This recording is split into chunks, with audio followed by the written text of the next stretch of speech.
амансыңдар ма? Экранның арғы жағы мен бергі жағында отырған менің кішкентай достарым. Бұл шашасына шаң жұқтырмайтын, кілең жүйріктерді анықтайтын жүзден жүйрік додасы. Және оның жүргізушісі мен Олжас Сақ. Құрметті жанашыр достар, сайыскерлерді ортаға шақырамын. Шығыс Қазақстан облысы Үржар ауданына қарасты Қарақол орта мектебінен келген Алаш тобы.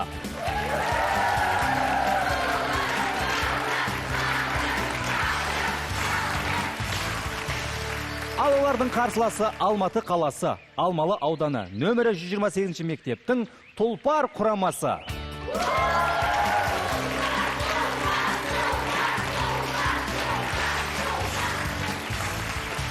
Достар, бүгін сендердің қауіпсіздіктеріңді Алматы қалалық құтқару қызметінің дәрігер құтқарушысы Арман Әміров пен құтқарушы Шеряздан Сұлтан қамтамасыз етеді.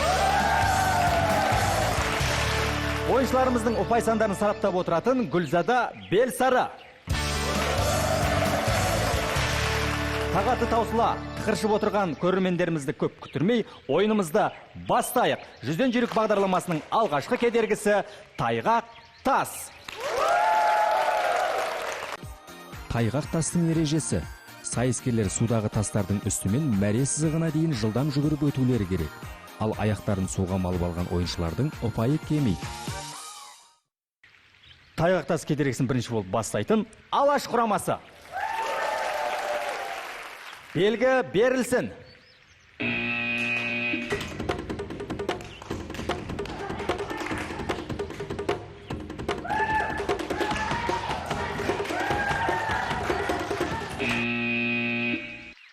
Алаш құрамасы, тайғақ тастан өттік, енді ұяшық таңдап тапсырма орындаймыз. Алаш тобы бірінші ұяшық таңдайды. Бірінші ұяшық ашылсын. Тарих пәні бойынша келіпті балалар. Орасан зор үлкен обаларда кімдер жерленген?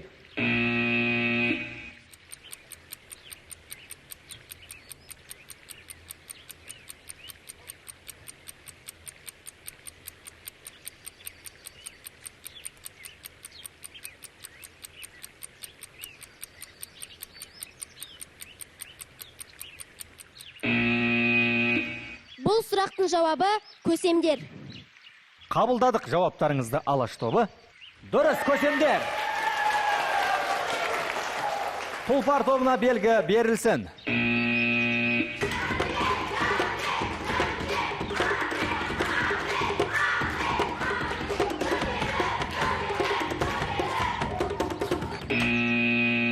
Тұлпар, ұяшық таңдаймыз. Біздің топтың шешімі бойынша біз 4-ші ұяшықты таңдаймыз. Жұмбақты шеш дейді балалар. Қанаты жоқ ұшат, аяғы жоқ жетет, аузы жоқ ұлыйт. Ол не?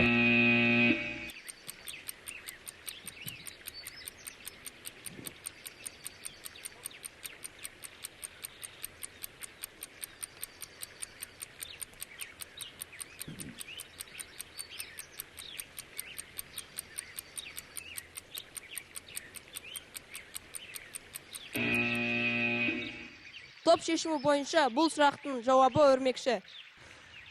Жауаптарыңызды қабылдадық, Тұлпар тобы.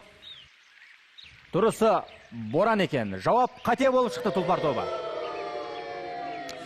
Құрметті сайыскерлер, енді тайғақ тас кедергісін қорытындылайық.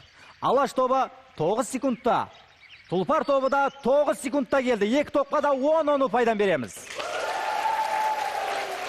Тапсырма орындағанда Алаш тобы дұрыс жауап беріп 10 ұпай алды. Тұлпар тобының жауабы дұрыс болмағандықтан ұпай берілмейді. Қошемет білдіріп қоямыз. Жарайсыңдар достар, ойынның бастамасы жаман емес. Екінші кедергі зырылдақ. Зырылдақтың ережесі. Ойыншы жоғарыда ілінген кедергілерге денесін тигізбей, бөрененің бір шетінен екінші шетіне жетуі тиіс. Тұлпар құрамасына белгі берілсін.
алдымен мониторға қарап ұяшық таңдаңдар. Біздің топтың шешімі бойынша біз бірінші ұяшықты таңдаймыз. Тарихыңды танып біл. Ақтарының атасы атанған дихан кім?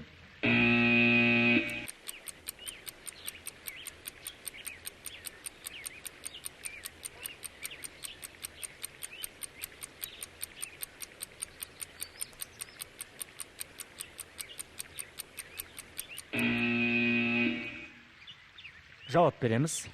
Ақтарының атасы Қаныш Сәтбаев. Жауаптарыңызды қабылдадық, Тұлпар тобы. Бір жауабы шығанақ Берсиев екен. Жауаптарың қате болып шықты. Сонымен Алаш тобы сөре сызығында дайын тұр. Алашқа белгі берілсін.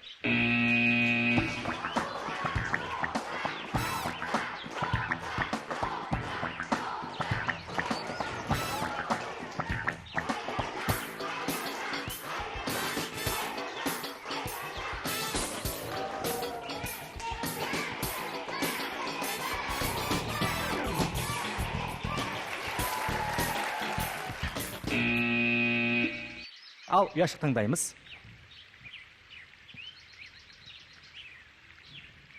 Біздің топ үшінші ұяшық таңдайды. Мақалды жалғастыр дейді балалар. Жақындықты ат айырады.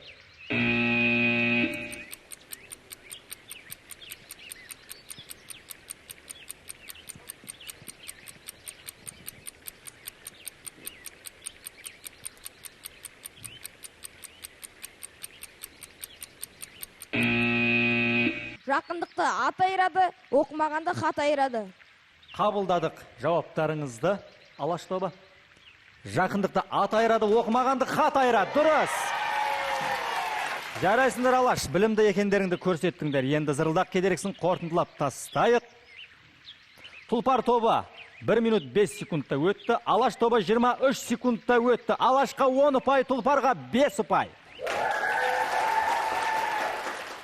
Тапсырма орындағанда Тұлпар тобының жауабы дұрыс болмады, балалар. Ұпай берілмейді. Алаш тобы білімді екендерін көрсетіп 10 ұпай алды. Балалар, сайысты жалғастырамыз. Жүзден жүйрік бағдарламасының 3-ші кедергісі мергендер сайысы. Мерген сайысының ережесі: ойыншылар мылтық пен нысананы көздейді. Әр ойыншының нысанаға тигізген оғы топқа қосымша ұпай әкеледі. Алаш тобы дайын тұр. Белгі берілсін.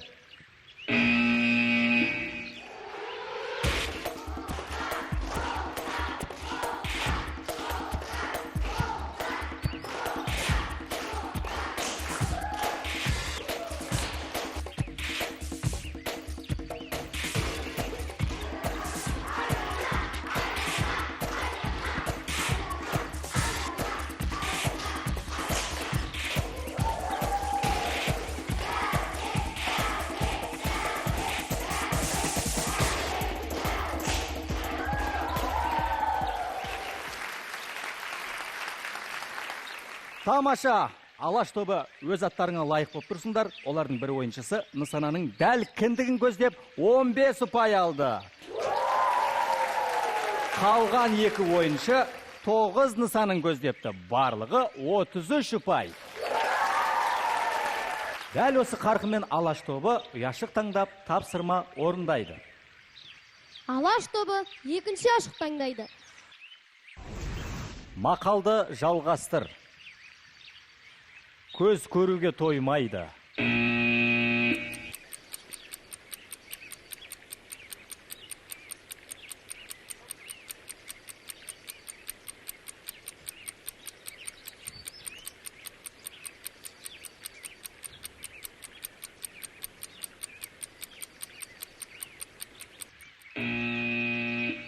Бұл сұрақтың жауабы көз көруге тоймайды, құлақ естуге тоймайды.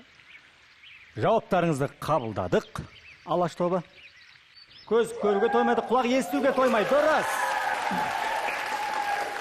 Бәрекелді, Алаш тобы. Білімді екенсіңдер. Тұлпар тобына белгі берілсін.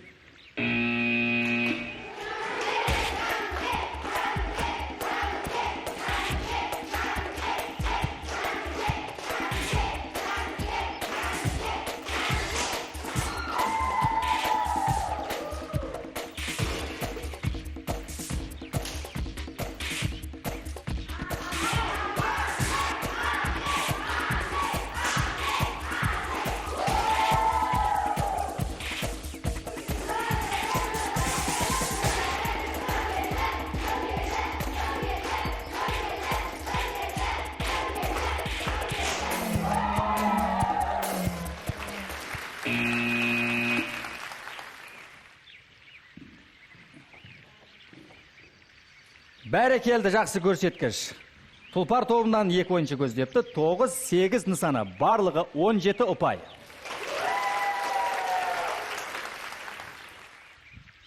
Яшық таңдаймыз, балалар.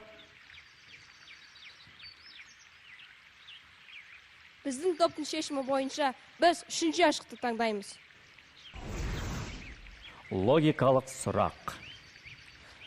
4 ақ қайың өсіп тұр. Әр қайыңның 4 бұтағы бар. Әр бұтақтың 4 сабағы бар. Әр сабақта 4 алма өсіп тұр. Сонда қанша алма өсіп тұр?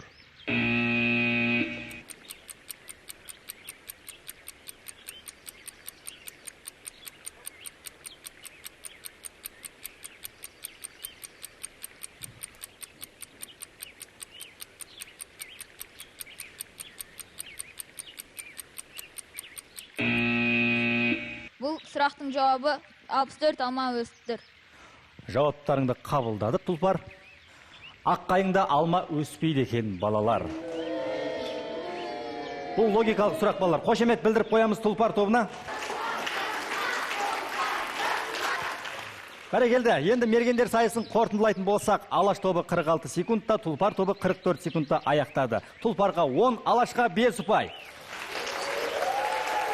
Және нысана көздегенде Алаш тобы 33 ұпайды алды, Тұлпар тобы 17 ұпайды алды. Ал тапсырма орындағанда келетін болсақ, Алаш тобы дұрыс жауап беріп 10 ұпай алды. Өкінішке орай Тұлпар тобының жауабы дұрыс болмады. Қошемет білдіріп қоямыз, жанкүйерлер. Құрметті көрермен, жүзден жүйріктің сынағы одан әрі жалғасады. Жүзден жүйріктің 4-ші кедергісі қиын қия. Қиын қия ережесі. Ойыншылар қауіпсіздік белдігін тағып, жартастағы сақиналардың көмегімен тез арада жоғарыға көтеріледі. Қиын қияны бағындыруға дайын тұрған Тұлпар құрамасы. Белгі берілсін.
Ояшыға шығамыз, Тұлпар.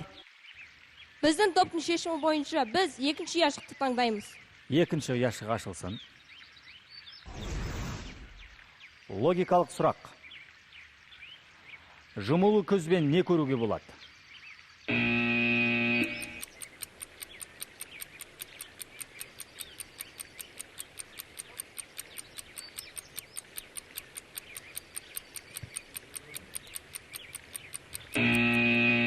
Уақыт аяқталды. Тұлпар жауап береміз. Жұмулы көзбен түсті көруге болады. Қабылдадық жауаптарыңызды. Жұмулы көзбен түс көруге болады. Дұрыс. Тұлпар құрамасы. Алаш. Кезек өздеріңізге келді. Дайындалыңдар. Алаш құрамасына белгі берілсін.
Алаш, таңдаңыздар яшық.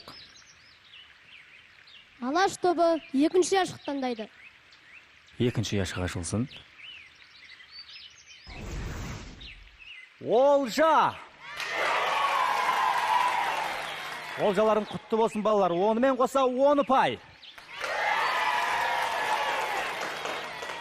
Алматының кинотеатрларының біріне үшеуіңе 3 билет балалар. Мінекей екі топта қиын-қияға шықты. Енді қорытындылаймыз балалар. Тұлпар тобы 2 минут 39 секундта, Алаш тобы 1 минут 45 секундта шықты. Алашқа 10 ұпай, Тұлпарға 5 ұпай. Тапсырмаға келер болсақ, Тұлпар тобы дұрыс жауап берді. 10 ұпай, Алашқа да 10 ұпай. Сайысымыздың ең соңғы кедергісі аспалы жол. Аспалы жолдың ережесі. Ойыншылар қауіпсіздік белдігін тағып, аспалы жолмен тез төмен сырғып түседі. Төменге түскен ойыншы шығыршықты тез шешеді. Келесі ойыншы арқанды тартып алып, ойынды жалғастырады. Алаш құрамасына белгі берілсін.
Енді жартастан сырғанауға кезек күтіп тұрған тұлпар құрамасы белгі берілсін.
Енді Алаш пен Тұлпардың ойындарын қорытындылаймыз. Тайғақ тас Алаш тобы 20 ұпай, Тұлпар тобы 10 ұпай. Зырылдақ Тұлпар тобы 5 ұпай, ал Алаш тобы 20 ұпай. Мергендер Алаш тобында 48 ұпай, Тұлпар тобында 27 ұпай. Қиын қияда Тұлпарларда 15 ұпай, ал Алашта 20 ұпай. Аспалы жол Алаш тобы 10 ұпай, ал Тұлпар тобы 5 ұпай.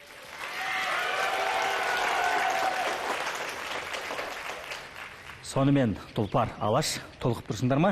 Иә! Олай болса анықтап көрейік. Тұлпар 62 ұпай. Алаш тобында 118 ұпай. Тұлпар тобының бүгінгі ойынына мыңда бір рахмет, балалар. Алғыс хатты оқып берейін. Бізден жүріп теле жобасында Алматы қаласы Алмалы ауданы Мұхтар Әуезов атындағы номер 128 жалпы білім беретін мектептің атынан Тұлпар тобында өнер көрсетіп, өз ептілігі мен білімін ортаға салып, көрермен көңілінен шыға білген Балымбет Жәнібек, Құсайын Анел және Санабай Нұргелдіге алғыс білдіреміз.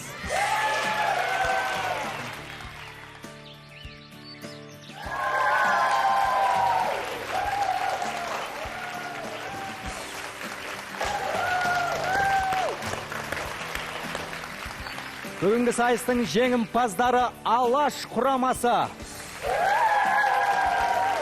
Жүзден жүріп теле жобасында Шығыс Қазақстан облысы, Үржар ауданы, Қаракөл ауылы, Қаракөл орта мектебінің атынан Алаш тобында үздік өнер көрсеткен Әмір Құмар Мұхтар, Тұрлыбеков Дәулет және Сейлханова Айдана екінші айналымға өтті.